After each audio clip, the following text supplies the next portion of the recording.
Shalom, salam bertemu di dalam nama Tuhan kita Yesus Kristus. Saya harap semua jemaah dalam keadaan yang sehat semuanya. Walaupun ibadah di gedung gereja masih belum dibenarkan, saya berharap semangat, kerinduan, dan iman kita di dalam Tuhan tidak pernah berubah. Nah, pada hari ini saya senang sekali membawa kita belajar kebenaran firman Tuhan yang terdapat di dalam kitab Hosea. Kitab Hosea pasal yang ke-7 ayat yang ke-8. Kitab Hosea pasal yang ke-7 ayat yang ke-8 saya baca dalam terjemahan bahasa Indonesia. Demikian firman Tuhan. Efraim mencampurkan dirinya di antara bangsa-bangsa. Efraim telah menjadi roti bundar yang tidak dibalik. Saudara-saudari yang saya kasihi di dalam nama Tuhan kita Yesus Kristus, melalui pembacaan kita sebentar tadi saya menarik satu tema, yaitu keagamaan yang palsu. Keagamaan yang palsu. Siapakah Efraim itu? Efraim merupakan salah satu dari suku Israel, bangsa yang menyembah Allah. Efraim juga merupakan suku yang terbanyak dalam suku Israel. Suku Israel ataupun suku Efraim mempunyai kedudukan dan peranan yang penting, khususnya dalam hal peperangan. Nah, walaupun suku Israel ataupun Efraim merupakan suku atau bangsa yang menyembah kepada Allah, namun bangsa ini tidak menjaga tradisi dan identitinya sebagai umat yang menyembah Allah. Bangsa ini seringkali jatuh dalam pemberontakan dan menyembah patung buatan manusia. Jemaat Tuhan yang dikasihi,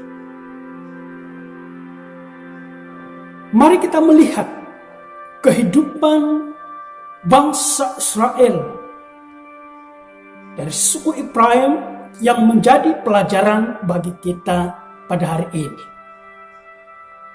Yang pertama adalah Israel ataupun bangsa Israel mengucap syukur kepada Baal ataupun menyembah kepada Baal. Itu adalah kehidupan bangsa Israel yang pertama. Dari Hosea pasal yang kedua ayat yang ke-11 hingga ayat yang ke-12.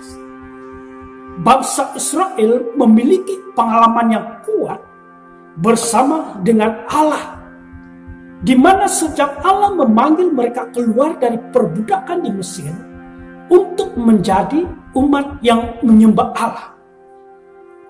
Namun, bangsa Israel telah menggantikan pola ibadah atau penyembahan mereka kepada Baal. Itu kehidupan yang pertama kita dapat pelajari dari bangsa Israel. Yang kedua, bangsa Israel tidak lagi memperhatikan atau mengutamakan firman Allah. Hosea pasal yang keempat ayat yang ke-12. Bangsa Israel tidak lagi memperhatikan atau mengutamakan firman Allah. Firman Allah merupakan hukum yang diberikan sebagai dasar kehidupan bangsa Israel. Namun, bangsa Israel menggantikan hukum Allah dengan para peramal palsu yang penuh dengan kebohongan. Itu adalah sikap yang kedua. Yang ketiga, kehidupan rohani bangsa Israel yang berubah. Kehidupan rohani bangsa Israel yang berubah.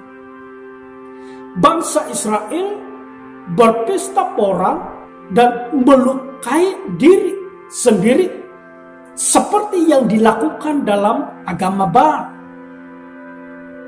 Bangsa Israel juga telah menjadi bangsa yang tidak dapat menguasai diri, di mana bangsa ini semakin jahat.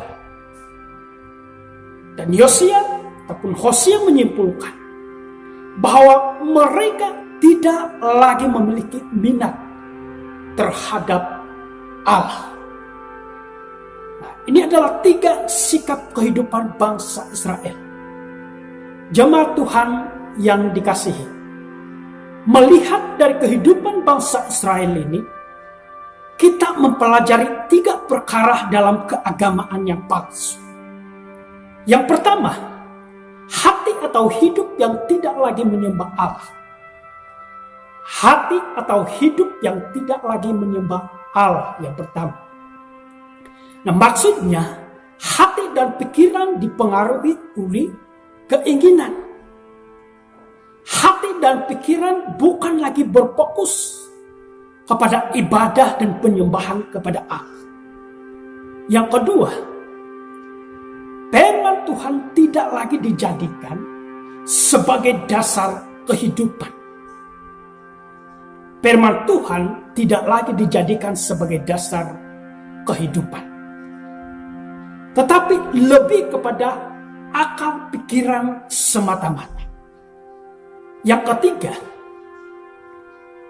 tidak ada kesadaran. Tidak ada kesadaran. 3 perkara dalam keagamaan yang palsu. Tidak ada kesadaran. Hidup hanya sekadar beragama, tetapi penuh dengan kepalsuan. Hidup hanya sekadar beragama, tetapi penuh dengan kepalsuan. Perhatikan kata-kata ini. Orang yang tidak pernah sedar adalah orang yang tidak pernah bertobat. Orang yang tidak pernah sedar adalah orang yang tidak pernah bertobat. Orang bertobat tetapi tidak pernah sedar adalah orang yang tidak pernah berubah. Orang bertobat tetapi tidak pernah sedar adalah orang yang tidak pernah berubah. Nah, maksudnya kalau benar-benar bertobat, pasti dia sadar bahwa segala kehidupan dan pikiran yang lama harus ditinggalkan. Oleh itu, sadarlah, bertobatlah, dan berubahlah. Jemaat Tuhan yang dikasihi, walaupun bangsa Israel telah jatuh ke dalam,